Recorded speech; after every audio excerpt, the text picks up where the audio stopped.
നമസ്കാരം. വാളെടുത്തവരൊക്കെ വെളിച്ചപ്പാടാവുന്ന ഒരു പുതിയ കാലത്താണ് നമ്മൾ ജീവിക്കുന്നത്. ഇപ്പം ഞാൻ ബിജു പവിത്ര, നിങ്ങൾക്ക് എല്ലാവർക്കും അറിയുന്ന പോലെ ഒരുപാട് രാഷ്ട്രീയ വിഷയങ്ങളെയൊക്കെ നമ്മൾ അഭിപ്രായം പറയാനായിട്ട് ഈ പബ്ലിക് പ്ലാറ്റ്ഫോമായിട്ടുള്ള യൂട്യൂബ്, ഫേസ്ബുക്ക് ഉപയോഗിക്കാറുണ്ട്. ഇപ്പം നമുക്കും ബിജു പവിത്ര, പവിത്ര ബിജു എന്നൊക്കെ പേരിൽ യൂട്യൂബ് ഉണ്ട്. പക്ഷെ നിങ്ങൾ എന്നെ മാത്രമല്ലേ കണ്ടിട്ടുള്ളൂ. ഇന്നിപ്പോൾ യൂട്യൂബ് ചാനലില്ലാത്ത ആരും തന്നെ ഉണ്ടാവില്ല. ഞാൻ എൻ്റെ സുഹൃത്ത്, ഈവൻ ബംഗാളിയായിട്ടുള്ള സുമോനെ പരിചയപ്പെടുത്താം. സുമോ, हेलो हाय, आप लोग कैसा है? उम्मीद करता हूँ अच्छे होंगे। मेरा नाम है सुमो।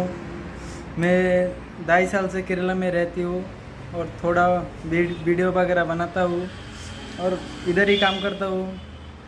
फुल प्लॉट जो है ना, इसका काम करता हूँ, बुक्के बनाता हूँ। वही काम मेरा पूरा दिन काम करता रहता हूँ और थोड़ा बहुत वीडियो वगैरह बना लेता हूँ यूट्यूब के लिए।